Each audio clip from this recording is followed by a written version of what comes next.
నమస్తే, welcome to our channel. So Sugali Preethi ఈ అమ్మాయికి జరిగిన అన్యాయం మనందరికీ తెలుగు రాష్ట్రాల్లో అందరికీ ఆల్మోస్ట్ తెలుసు. అయితే కట్టమంచలి రామలింగారెడ్డి స్కూల్లో జాయిన్ చేశారు ఆ అమ్మాయిని. 80,000 పర్ ఇయర్ ఫీజు కట్టారు. ఎంతో అద్భుతంగా చదువుతున్న అమ్మాయి all of the sudden murder చేయబడిందా లేకపోతే ఆత్మహత్య చేసుకుందా, ఇప్పటికీ అది సస్పెన్స్ గానే మిగిలింది. అయితే ప్రభుత్వాలు మారుతున్నా కానీ వాళ్ళు ప్రామిస్ చేసింది మాత్రం నెరవేరట్లేదు. అసలు ఆ అమ్మాయికి జరిగిన అన్యాయంని ఎవరు కూడా డీల్ చేయలేకపోతున్నారు. ఇది అని చెప్పి ఏం జరిగింది అనేది తేల్చలేకపోతున్నారు. అయితే ఇదే విషయంగా మాట్లాడడానికి జూమ్ కాల్లో సుగాలి ప్రీతి వాళ్ళ అమ్మగారు పార్వతి గారు ఉన్నారు. వారితో మాట్లాడు. నమస్తే అమ్మా. నమస్తే అండి. సో పార్వతి గారు, ఇప్పటికి నాకు తెలిసి ఒక 6 ఏళ్ళు అయిందా, 6-7 ఏళ్ళు అయిందా? 7 ఇయర్స్ కంప్లీట్ అయిందండి. 7 ఇయర్స్ కంప్లీట్ అయింది. సో 2 ప్రభుత్వాలు మారాయి, అవునా? 2 గవర్నమెంట్స్. టీడీపీ హయాంలో అవునండి. రైట్. వైఎస్ఆర్సీపీ Yes. వాళ్ళు మీకు కొంచెం ఎంతో కొంత కంపెన్సేషన్ అనేది ఇచ్చారు. కంపెన్సేషన్ అంటే అది యాజ్ పర్ ఐసిఐసి యాక్ట్ ప్రకారం 2017 లో రావాల్సినది 2021 లో ఇచ్చారు. ఓకే, బట్ వాట్ ఎవర్ మీకైతే కొంచెం ఏదో హెల్ప్ అయితే చేశారు అని అనుకోవాలి, రైట్? హెల్ప్ అని అనకూడదు కదా, మా పాప చనిపోతే ఇచ్చినది. That is that duty. So direct గా నేను మిమ్మల్ని కొన్ని క్వశ్చన్స్ కాకపోతే మాకి అడుగుతున్నానమ్మా, ఏమనుకోకండి. అడగండి. మీరు ఎన్నో ఇంటర్వ్యూస్ ఏం లేదు. చేశారు, ఎంతో మందికి మీ బాధ చెప్పారు. ఆల్మోస్ట్ తెలుగు రాష్ట్రాల్లో కూడా ఈ విషయం తెలుసు. అయితే ఇంతమంది మారినప్పుడు టీడీపీ తరఫు నుంచి కూడా కొంత డబ్బు సహాయం చేశారని, వైఎస్ఆర్సీపీ వాళ్ళు కూడా ల్యాండ్ ఇచ్చారు, అలాగే ఇల్లు ఇచ్చారు, మీకు గవర్నమెంట్ జాబ్ ఇచ్చారు అని అనేసి అని అంటూ ఉన్నారు. మరి ఇవన్నీ తీసుకున్నారు కదా, మరి ఈ కేసుకి సంబంధించి సాక్ష్యాలు ఏవి లేవు ప్రస్తుతానికి, ఇది మర్డర్ కాదు, దీనికి ఏం చేయలేకపోతున్నాము అని అనేసి అని అన్నారు కదా. మరి అలాంటప్పుడు మీరు ఇంకా న్యాయం కోసమని ఎందుకు పోరాటం చేస్తూ ఉన్నారు? అది ఎలాగూ తేలదు అన్నది అర్థమైపోయింది. నాకు తెలిసి ఒక తల్లిగా ఇది డెఫినెట్ గా జరగకూడని అన్యాయం. ఏ తల్లి బాధపడకూడదు, అసలు ఇలాంటి సిచ్యువేషన్ రాకూడదు. ఫస్ట్ ఆఫ్ ఆల్ ఒక చిన్న క్వశ్చన్ మేడం, మీకు అంటే ఏవి లేదు ప్రూఫ్స్, ఏవి ఎవిడెన్సెస్ లేరు అనేది ఎవరు చెప్పారు? ఏమైనా కొంచెం క్లారిటీ. అంటే మీకు ఆల్రెడీ అక్కడ జరిగినప్పుడే ఇష్యూలోనే ఏవి లేవు అన్ని మాయం చేసేసారని మీ నోటి నుంచే చెప్పారు. కానీ మీరు తల్లిగా సేకరించి కొన్ని ప్రూఫ్స్ అని మీ దగ్గర పెట్టుకొని మీరు పోరాటం చేస్తున్నారు. ఇది ప్రతి ఒక్కళ్ళకి తెలిసిందే. అంటే యాక్చువల్‌గా 2017లో పాప స్కూల్లో చనిపోయిందని మాకు కాల్ రావడం, మేము వెళ్లి చూడడం, అనుమానాస్పదగా అమ్మాయిని చూడడము, తర్వాత పోస్ట్ మార్టము రిపోర్ట్, తర్వాత ఈవెన్ ఫోరెన్సిక్ డాక్టర్ దగ్గర నుంచి సైటాలజీ రిపోర్ట్ నుంచి హిస్టోపెథాలజీ రిపోర్ట్, ఆ అమ్మాయి మీద గాయాలు గానివ్వండి, ఆ అమ్మాయి యూట్రస్‌లో ఏముంది అనేది కానివ్వండి, తర్వాత CDFD central DNA for testing దాంట్లో కూడా ఆ అమ్మాయికి వై క్రోమోజోమ్ రావడం, ఇవన్నీ కూడా సాక్ష్యాలే. అవన్నీ కూడా సర్కమ్‌స్టాన్షియల్ ఎవిడెన్సెస్, సైంటిఫిక్ ఎవిడెన్సెస్ ఉన్నాయండి. అది నేను కానీ, లేకపోతే నా తరఫున గాని అది సృష్టించినవి కాదు గాని, ఆల్రెడీ జరిగినవి, ఆల్రెడీ ఉన్నవి. అయితే ఇక్కడ నాకు వచ్చిన ఏమంటారు బాధంతా ఏమిటి అంటే, కాస్ట్ పరంగా న్యాయం జరుగుతోందా? లేదంటే డబ్బున్న వాళ్ళకి న్యాయం జరుగుతుందా అనేది నాకు ఇక్కడికొచ్చిన అనుమానం. ఎందుకంటే చాలా కేసులలో చూసాను నేను, వితిన్ డేస్‌లో, వితిన్ మంత్స్‌లో, వితిన్ ఇయర్స్‌లో అయిపోయినాయి. కానీ ఇంతవరకు నా కూతురికి సుగాలి ప్రీతికి 2015 నుంచి కూడా ఇప్పటి వరకు కూడా కేసుకి ఎటువంటి న్యాయము జరగడం లేదు. అయితే ఒక్కటే ఏమంటున్నారంటే అందరూ గూడా, మీకు ఆ ప్రభుత్వం ఇంతిచ్చింది, ఈ ప్రభుత్వం ఇచ్చింది అని వాళ్ళ చేతుల్లో నుంచి వాళ్ళు ఇచ్చినది కాదు గానీ, as per SC, ST act ప్రకారం, అంటే not only for Sugali Preethi, ఏ ఎస్టీకైనా, ఏ ఎస్సీ అమ్మాయికైనా గూడా అలా చంపబడినా, రేప్ చేయబడినా, జరిగిన అట్రాసిటీ దాని ద్వారా వస్తది. అందరికీ రమ్యకి వచ్చింది. తర్వాత రీసెంట్‌గా చాలా ఎవరికైనా అది అట్రాసిటీస్‌కి అది అనేది సెంట్రల్ ఫండ్ అండి. సెంట్రల్ వాళ్ళు పెట్టిన ఎస్సీ, ఎస్టీ అట్రాసిటీ ప్రకారమే మాకు రావాల్సినయి ఇచ్చారు. దాంట్లో గూడా ఇంకా పెండింగ్ ఉన్నాయి. అయితే మీరు ఒకటి గమనించాలి. మేము స్టార్టింగ్ నుంచి గూడా ఎప్పుడు గూడా మాకు ఇది ఇవ్వండి, అది ఇవ్వండి అని నేనైతే ఎవరిని అడగలేదు ఇంతవరకు. ఏ ప్రభుత్వాన్ని అడగలేదు, ఏ నాయకుడిని అడగలేదు. నా కూతుర్ని ఎందుకు ఎవరు చంపారో చెప్పండి. ఎందుకంటే ఆ అమ్మాయి న్యాయం చాలా కోసమే ఇంటెలిజెంటు. పోరాడుతున్నారు. ఇప్పుడు నేను ఆ! నేను నేను ఇప్పుడు ఆ పాప ఇంటెలిజెంట్, ఆ అమ్మాయి చదివే విధానము, ఆ అమ్మాయి రాసిన రైటింగ్ అవన్నీ గూడా నా దగ్గర బుక్స్ గాని, మార్క్స్ గాని అన్నీ ఉన్నాయి. అలాంటివి ఇప్పుడిప్పుడే అంటే ఆడపిల్లలు ఇప్పుడిప్పుడే బయటకొచ్చి చదువుకుంటున్నారు. అందులో గిరిజన పిల్లలు బయటికి వచ్చి చదవాలంటే it is a very, very difficult. అలాంటి ఒక చిన్న పిల్లని, 14 సంవత్సరాల పిల్లని అంటే మొగ్గల్ని చిదిమేశారు. ఇంకొకటేమంటే యాస్ ఎ మదర్‌గా నాకు ఆ పాప మీద జరిగిన అన్యాయము ఇంకొకరికి జరగకూడదు. అక్కడ ఇంకొకటేమంటే అక్కడ ఎడ్యుకేషన్ ముసుగులో, విద్యారంగం అనే ముసుగులో వాళ్ళు అమ్మాయిలని టార్చర్ చేస్తున్నారు.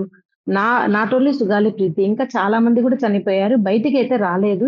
అక్కడ సీక్రెట్ బెడ్‌రూమ్ మెయింటైన్ చేస్తున్నారనేసి 5 మెన్ కమిటీ వాళ్ళు విత్ ప్రూఫ్స్‌తో సహా చూపిచ్చారు. అయినా గూడా కర్నూలులో గాని, ప్రభుత్వాల్లో గాని ఏ అధికారికి గూడా ఆ స్కూల్ దగ్గరికి పోయి ఎందుకు మీరు ఇలా మెయింటైన్ చేయాల్సొస్తుంది? ఎందుకు మీరు ఇట్లా అమ్మాయిలు ఇట్లా మీ దాంట్లో ఇట్లా అవుతున్నారని అడిగే ధైర్యం గాని, దమ్ము గాని ఎవరికీ లేకుండా పోతుంది. అయితే ఇక్కడ అది ఎందుకనేది బాధ్యతలు నా బయటకొచ్చినట్టు వేరే వాళ్ళ తల్లిదండ్రులు ఎందుకు రావట్లేదు? ఎందుకొస్తారు చెప్పండి? ఎలా వస్తారు చెప్పండి? నేను 7 సంవత్సరాల నుంచి మీకు తెలుసు నేను కాలు బయట పెట్టాలంటే without my husband I can't come outside. నేను మా హస్బెండ్ లేకుండా గాని, లేదా ఎవరో ఒకరి సపోర్ట్ లేకుండా నేను నడవలేను, కూర్చోలేను. అలాంటి దాన్ని నేనే రోడ్ల మీద కూర్చొని 7 అంటే మీరు సంవత్సరాల చాలా నుంచి పోరాటం మీకు చేస్తున్నారు. దాదాపుగా మాకు 80,00,000 అప్పులు తెచ్చుకొని మరి మేము ఈ పోరాటం చేస్తా అంటే ఇంతవరకు న్యాయం జరగకుంటే ఇంకెవరొస్తారు? ఎందుకొస్తారు చెప్పండి? హ్మ్. స్టార్టింగ్ నుంచి కూడా మీది కేసుని తప్పుకోండి. మీది కేసులోంచి మీరు విత్‌డ్రా కాండి. మీకంత ఇస్తాం అమౌంట్ ఇంత ఇస్తామని చాలా పెద్ద పెద్ద నాయకులు మా ఇంటికొచ్చిన వాళ్ళు గానివ్వండి, ఈ పోలీస్ ఆఫీసర్లు చెప్పడమే జరిగింది గానీ, అవును ఇది జెన్యూన్ కేసు గదా! ఈరోజు సుగాలి ప్రీతి అనే అంటున్నాం. రేపు మీ పిల్లలు కారా? ఎవరో ఒకరు ఎక్కడో ఒక చోట హాస్టల్‌లో చనిపోరా? ఇలా జరిగితే గనుక అలానే కదా నేను పోరాడుతున్నది. ఇప్పుడు ఒక్కటి అండి 14 సంవత్సరాల చిన్న పిల్లల దగ్గర ఏముంటదో అని అలా పైశాచికంగా చేసి చంపాలి అనేది నా మెయిన్ బాధ. నా కూతురు ఎటు రాదు. ఇప్పుడు నేను నేను ఆ పిల్ల దగ్గరతో మాట్లాడాలంటే ఆ పిల్లని పూడ్చిన స్థలం దగ్గరికెళ్ళి ఒక 2 నిమిషాలు ఏడ్చి రావాల్సిందే గానీ నా మాట ఏం మా పాప వినదు. అయితే గూడా ఇంకొకరికి జరగకూడదనేదే నా ఉద్దేశము. నా మెయిను. ఆడపిల్ల మాన ప్రాణాలు ఎవరికైనా ఒకటే అనేది నా సిద్ధాంతం. ఎందుకని ప్రీతి కేస్‌ను బయటకి తీయడం లేదు చెప్పండి. ఇన్ని ప్రూఫ్స్ పెట్టుకొని. అసలు మెయిన్ అవును. ఈ ఈ కేసుని ఈ అధికారులు పలానా పోలీస్ ఆఫీసర్స్, పలానా ఎడ్యుకేటెడ్ ఆఫీసర్ ఎందుకు తారుమారు చేయాల్సొస్తా ఉంది? అసలు నిజ నిజాలేంటి అని ఎవరైనా గూడా ఏ ప్రభుత్వమైనా గూడా ఎందుకు ముందుకు రావడం లేదు చెప్పండి? అయితే ఎంతసేపు ఇప్పుడు గాలి ప్రీతి వాళ్ళమ్మ ఎలక్షన్స్ పోరాటం ముందు చేస్తున్నారు. ఏవైతే ప్రామిస్‌లు చేశారో, అవి ఏ ఒక్కరు తీర్చలేదంటారా? కేవలం ఎలక్షన్స్ కోసమే మిమ్మల్ని ఉపయోగించుకున్నారనంటారా? నేనదే చెప్తున్నానండి. ప్రీతి కేస్‌ని ఒక రాజకీయంగా కాకుండా అరే! చనిపోయింది ఒక ఆడపిల్ల. ఇంకొక ఆడపిల్లకి జరగకూడదని అన్ అంటే నాకు చెప్పిన వాళ్ళు ప్రతి ఒక్కరు కూడా ఏమంటారంటే, "అమ్మ మీరే ఆదర్శం నాకు. మీరే మా ఆదర్శం." ఎందుకంటే ఇలాంటి వాళ్ళు బయటికొచ్చి అసలు అమ్మాయిల మీద దారుణాలు జరిగినాయని చెప్పడమే పెద్ద రాదు. అలాంటిది మీరు ఇన్ని సంవత్సరాల నుంచి పోరాటం చేస్తున్నారు. మీకు మీ కేస్‌కి న్యాయం చేస్తామని చెప్తున్నారు గానీ, తర్వాత ఎందుకు మరి సుగాలి ప్రీతి కేసు గుర్తుకు రావడం లేదో నాకర్థం కావడం లేదు. మెయిన్ ఇంకొకటేమంటే, ఒక చిన్న హోప్ నాకేమంటే, పవన్ కళ్యాణ్ గారు గత 2019 నుంచి గూడా మాకు ఈ కేస్‌కి సపోర్ట్ చేస్తున్నారు. కేవలం ఆయన మీదనే ఇప్పుడు గూడా మాకు నమ్మకం ఉంది. ఒకవేళ ఇన్ కేస్ అందరూ అంటున్నట్లుగా పవన్ కళ్యాణ్ గారు గూడా ఈ కేస్‌ని చేయలేకపోతే ఖచ్చితంగా నేను మళ్ళా వీధి పోరాటం, నా న్యాయ పోరాటం అనేది నేను చేస్తాను మేడం. ఎందుకంటే చనిపోయింది వాళ్ళ ఇంట్లో పిల్ల కాదు బాధపడడానికి. నా ఇంట్లో పిల్ల. ఇప్పుడు నా ఇంట్లో పిల్లకి నేను ముందుకు వెళ్లి చేయాల్సిందే తప్ప వేరే వాళ్ళొచ్చి చేస్తారనే ఆశ పెట్టుకోకూడదు. చేస్తారనే మాటిచ్చారు. చూస్తాను. వాళ్ళు చేయలేని పక్షంలో మళ్ళీ యాజ్ యూజువల్‌గా నా పోరాటం నేను మొదలుపెడతాను మేడం. అయితే ఇప్పుడు దిశ కేసు చూసుకున్నట్టయితే, దిశ కేసులో కూడా ఏం చేశారంటే సీబీఐకి అప్పగించి అక్కడ అది కాకపోతే గనక ఫేక్ ఎన్‌కౌంటర్ చేయించడం కానీ ఇలాంటివి చేశారు. అలాగే సుప్రీం కోర్ట్‌కి హ్యాండ్ ఓవర్ చేశారు. మరి ఇప్పుడు మీ విషయంలో కూడా తగిన వనరులు లేవు అని చెప్పి సీబీఐ అన్నప్పుడు మీరెందుకు ఒక హైకోర్ట్ జడ్జ్‌ని రిటైర్డ్ హైకోర్ట్ జడ్జ్‌ని పెట్టుకొని అలా ఎందుకు ఈ కేస్‌ని ఫర్దర్‌గా ముందరికి తీసుకెళ్ళట్లేదు? మేడం మా న్యాయ పోరాటంతో పాటు ఈ ఇక్కడ హైకోర్ట్‌లో గూడా ఇప్పుడు కాదు మేడం. 2019లోనే మాకు సీబీఐకి వెయ్యండి ఈ కేసుని. ఎందుకంటే లోకల్ పోలీస్ వాళ్ళు అందరూ వాళ్ళ చేస్తున్నారు. వాళ్ళ అక్యూజ్డ్ వాళ్ళొచ్చేసి పొలిటికల్‌గా, ఫైనాన్షియల్‌గా సౌండ్ పర్సన్స్. వాళ్ళకి అన్ని పార్టీ వాళ్ళు కీలక పాత్రల్లో ఉన్నారు. వాళ్ళు వాళ్ళు కేసుని తారుమారు చేపిస్తారని చెప్పి 2019లోనే నేను కేసేసాను మేడం. 2019 నుంచి నా దురదృష్టం కొద్దీ ఇప్పటి వరకు గూడా బెంచ్ మీదకి రాలేదు. దాన్ని మళ్ళీ గూడా పవన్ కళ్యాణ్ గారు 2020లో కర్నూలుకొచ్చి లక్షల మందితో ర్యాలీ చేసిన తర్వాత మా కేసుని సీబీఐకి ఇస్తున్నట్లు జగన్ గారి ప్రభుత్వము జీవోస్ ఇచ్చారు. ఆ జీవోస్ పట్టుకొని మేము ఢిల్లీకి కూడా వెళ్ళడం జరిగింది. జీవోస్ ఇచ్చారండి. ఇట్లా సీబీఐ వాళ్ళు ఇంతవరకు రాలేదని 8 మంత్స్ ఆగిన తర్వాత వెళ్తే గూడా వాళ్ళు ఒకటే చెప్పారమ్మా. అది ఒక ప్రాసెస్ లాగా నడవాలి. జీవోస్ ఇచ్చి వదిలేయగూడదు. మళ్ళీ స్టేట్ హోమ్ శాఖ, సెంట్రల్ హోమ్ శాఖకు ఒక నోటిఫికేషన్ ఇవ్వాలి.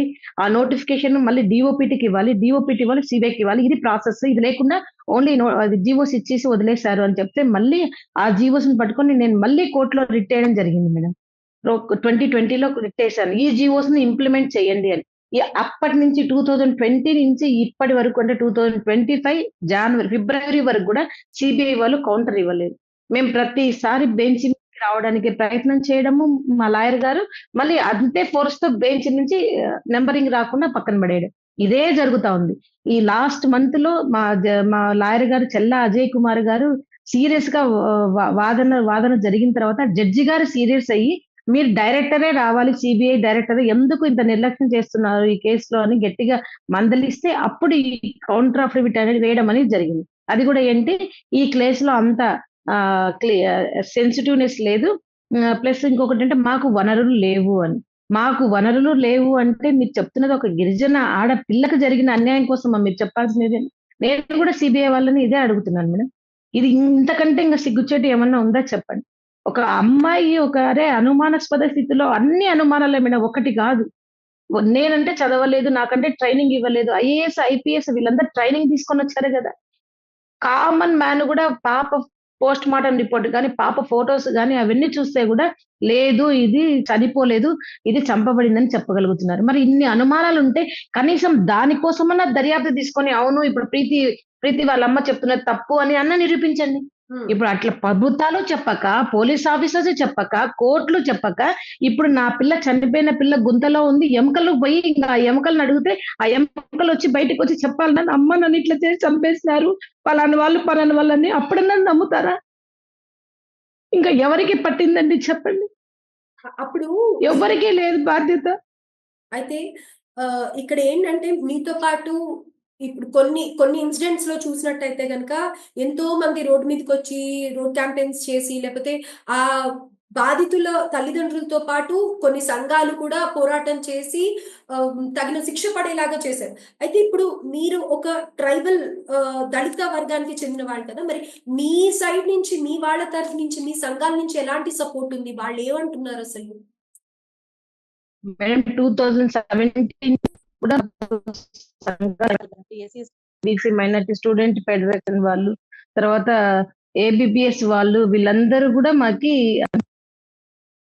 వేల మంది కూడా మాకు సపోర్ట్ చేస్తూనే ఉన్నారు. అయితే దీంట్లో కీలకంగా ఏమైపోయింది అంటే మేడం, చాలా మంది అంటే ఇప్పుడు నాకైతే నా కేసు మాత్రమే ఉంటది. లీడర్స్ కి ఎట్లా ఉంటదంటే చాలా కేసులు వస్తుంటాయి. అప్పుడు నేను ఒకదాన్ని కంటిన్యూ చేయాల్సి వస్తుంది తప్ప మిగతా వాళ్ళు నాతో ఉన్నారా లేదా, నడుస్తున్నారా లేదా అనేది నాకు తెలియలేదు. ఇంకొకటి అంటే మెయిన్ దీంట్లో దళిత నాయకుడు బాలసుందరం గారు, కీర్తిశేషులు బాలసుందరం గారు వెన్నంటి మమ్మల్ని ఆదుకున్నారు మేడం. అర్ధరాత్రి పోయినా మమ్మల్ని రక్షించాల్సిన పోలీసు వాళ్ళే మమ్మల్ని భయబందులకు గురి చేస్తుంటే వాళ్ళ ఇంట్లో పోయి ఆశ్రమం తీసుకున్నాం మేడం. అలాంటి వ్యక్తి రీసెంట్ గా అకస్మాత్తుగా ఆయన చనిపోవడం జరిగింది, డాక్టర్ బాలసుందరం గారు. అంటే ఆయన ఇప్పుడు తెలుస్తుంది. అవును మేడం, బాలసుందరం గారు. ఇప్పుడు ఆయన లోన్ బాలసుందరం గారు, అవును మేడం. లాస్ట్ మంత్ ఆయన అకస్మాత్తుగా హార్ట్ స్ట్రోక్ వచ్చి చనిపోయారు. నిజంగా మమ్మల్ని ఒక బిడ్డలాగా చూసుకున్నారు ఆయన. అలాంటి వ్యక్తి ఇప్పుడు లేరు. అసలు ఈ కేసులో మేడం మీరు నమ్ముతారో లేదో ఆయనని 10 రోజులు జైలుకి వేశారు. వాళ్ళ కొడుకు డాక్టర్, ఆయనను కూడా 10 రోజులు జైలుకి వేశారు మాకు సపోర్ట్ చేస్తున్నారని గవర్నమెంట్ వాళ్ళు. అయితే కూడా మమ్మల్ని విడిచిపెట్టకుండా కేసు కోసం పోరాడారు మేడం. అలాంటి వాళ్ళు ఉన్నారు మేడం, కేసు కోసం పోరాడుతున్న వాళ్ళు. ప్రస్తుతానికి మా బాలసుందరం సార్ అయితే లేదు. డెత్ అంటున్నారండి, హార్ట్ అటాక్ అయినా న్యాచురల్ డెత్ అయినా అనేది మాస్టర్ గారిది? మేడం న్యాచురల్ డెత్ అని అంటున్నారు మేడం. మాకైతే ఏం తెలియదు మేడం దాని గురించి. న్యాచురల్ గానే స్ట్రోక్ లాగా వచ్చిందని, అంటే వాళ్ళ ఫ్యామిలీతో మాకు బాగా అటాచ్మెంట్ ఉంది మేడం. మేడం వాళ్ళు కానీ అందరు డాక్టర్సే వాళ్ళు. న్యాచురల్ డెత్ అని అన్నారు మేడం. అయితే ఇక్కడ మీ అమ్మాయి స్కూల్ ఏదైతే అదే హాస్టల్ ఉందో దానికి సంబంధించిన వ్యక్తులు చాలా బలం పొలిటీషియన్స్ అని అంటున్నారు కదా, వాళ్ళ పేర్లు కూడా మీరు తీయడం జరిగింది. వాళ్ళ తరఫు నుంచి ఏమైనా ప్రెషర్స్ రావడం కానీ, లేకపోతే వాళ్ళు ఎప్పుడన్నా మీతో కాంటాక్ట్ అవ్వడం కానీ చేశారా? మేడం స్టార్టింగ్ లోనే మాకు పోలీస్ ఆఫీసుల ద్వారానే వాళ్ళు మాకు ఇళ్ళకి రావడం జరిగింది. వాళ్ళు మాకు ఇంత ఇస్తాం, అంత ఇస్తాం అమౌంట్ అని చెప్పడం జరిగింది. మాకు స్టార్టింగ్ అమౌంట్ లోనే. ఏం అవసరం లేదు సార్. నా స్టార్టింగ్‌లో నా పిల్లను రేప్ చేస్తే చేసినారు. కనీసం కొన ఊపిరితోనే తెచ్చివ్వండి. నేను సాక్కుంటానని చెప్పడం జరిగింది. వాళ్ళు అమౌంట్ కోసం లొంగలేదు. అలా మా ఇంట్లో దొంగతనం, దాడి, మళ్ళీ తర్వాత క్యారెక్టరైజేషన్ చాలా అన్ని విధాలుగా. ఇంకొకటేమంటే మాతో నడుస్తూ వచ్చిన చాలా మంది లీడర్స్‌కి ఏం చేశారంటే, వాళ్ళను భయపెట్టడం, భయభ్రాంతులకు గురి చేయడము, కేసులు పెట్టడము. అట్లా అందరిని మమ్మల్ని విడగొట్టి ఇలా చేశారు మేడం. అయితే మేము ఒకటి ఇప్పుడు చావు అనేది ఎప్పుడు ఏ విధంగా ఎవరికెలా వస్తదో తెలియదు. కాబట్టి ఆ చావుకు భయపడి నా కూతురికి అన్యాయం చేసిన వాళ్ళకి లొంగిపోవడం అనేది మాకు ఇష్టం లేదు. మెయిన్ ఆ హాస్టల్‌లో అలాంటిది జరగకూడదు. ఆ స్కూల్ సీజ్ కావాలి మేడం. అది డబ్బు, ఇప్పటికి ఆ స్కూల్ పలుకుబడి ఉందనే నడుస్తూనే ఉందా? అహంకారంతో వాళ్ళ ఆడపిల్లల్ని నడుస్తూనే ఉంది మేడం. ఇప్పుడు వినిపిస్తుంది. మిమ్మల్ని ఫస్ట్ నుంచి కూడా మీతో నడిచిన వాళ్ళకి, మిమ్మల్ని సహాయం చేసిన వాళ్ళకి, అటు లీడర్సే కానీ, లేకపోతే తెలిసిన వాళ్ళే కానీ, తెలియని వాళ్ళే కానీ, ఎవ్వరే కానీ మిమ్మల్ని ఒక నిస్సహాయత స్థితికి పంపించేసి, ఈ కేసు ఎట్లైనా ముందరికి సాగకుండా చేయాలన్న ప్రయత్నం అయితే వాళ్ళని విఫలం చేసేలాగా మీరు ప్రయత్నిస్తూనే ఉన్నారు. అయితే ఏవన్నా మహిళా సంఘాలు కానీ, లేకపోతే ఇంకెవ్వరి సపోర్ట్ అన్నా ఇప్పుడు ఎలా ఉంది అసలు? ఏం ఎక్స్‌పెక్ట్ చేస్తున్నారు ఇంకా పవన్ కళ్యాణ్ గారి దగ్గర నుంచి మీరు? మేడం పవన్ కళ్యాణ్ గారి దగ్గర నుంచి ఒకటే మేడం నేను ఎక్స్‌పెక్ట్ చేస్తున్నది. నేను అప్పుడు గాని, ఇప్పుడు గాని చెప్తున్నది ఒకటే మేడం. స్కూల్లో నా కూతుర్ని ఎవరు, ఎందుకు, ఎలా చంపారో అసలు కారణం ఏంటి? అసలు ద ఏం తప్పులు జరుగుతుంటే ఈ అమ్మాయిని చంపాల్సొచ్చింది అనేది నాకు కావాల్సినది మేడం మెయిన్. ఒకటి ఏమంటే ఒక తల్లిగా అసలు మేడం కారణం లేకుండా ఆ చావుకి ఇన్ని సంవత్సరాలున్నామంటే ఆ పిల్ల మనశ్శాంతిగా లేదు మేడం. ఆ మనశ్శాంతి అనేది ఆ పిల్లకి దక్కాలి అంటే ఖచ్చితంగా ఆ పిల్లని చంపిన వాళ్ళకి శిక్ష పడాలి మేడం. ఇంకొకటి శిక్ష పడాలి అంటే నేను ఉన్న పళంగా వాళ్ళని తీసుకొనొచ్చి ఉరి శిక్ష వేయమనో, లేకపోతే కాల్చి చంపేయమనో, తలకాయలు నరికేయమనో చెప్పట్లేదు మేడం. యాస్ పర్ ద రాజ్యాంగం ప్రకారము, భారత రాజ్యాంగంలో ఉన్న శిక్షల ప్రకారమే ఏ శిక్ష అయితే పడతదో వాళ్ళు ఖచ్చితంగా ఆ శిక్షకు అర్హులు మేడం. ఆ శిక్షను అమలు చేయాలనేది నేను కోరుకుంటున్నాను మేడం. 3, 4 డేస్‌లో అపాయింట్‌మెంట్ కూడా చెప్పారు. అపాయింట్‌మెంట్‌లో కూడా ఇదే అడుగుతాను. పాప కేసుకి మీరు ఏ విధంగా న్యాయం చేస్తారో మాకు చెప్పండి సార్ అని కోరుకుంటాను. ఎవరిని కలవబోతున్నారు? మేడం పవన్ కళ్యాణ్ గారిని 3, 4 డేస్‌లో అపాయింట్‌మెంట్ ఉంది మేడం. వాళ్ళ ఓకే. ఓఎస్‌డీ గారు మాకు టచ్‌లోనే ఉన్నారు. చెప్పారు. ఓకే. సో, ఇప్పుడు హోమ్ మినిస్ట్రీకి అప్పగించారు కదా అయి పవన్ కళ్యాణ్ గారు. సో, పవన్ అట్స్ కళ్యాణ్ గారిని డిప్యూటీ సీఎం గారు అయిన తర్వాత ఆయన కలవడం జరిగింది మేడం. కలిసిన తర్వాత హోమ్ మినిస్టర్ గారు అపాయింట్‌మెంట్ ఇచ్చి పంపియడం జరిగింది. మరి హోమ్ మినిస్టర్ గారికి కూడా మేమంతా ఎక్స్‌ప్లెయిన్ చేసాము. అయితే ఒకటి వాళ్ళన్నారు ఈ ప్రభుత్వంలో కంపల్సరీ మీకు న్యాయం జరుగుతదమ్మా.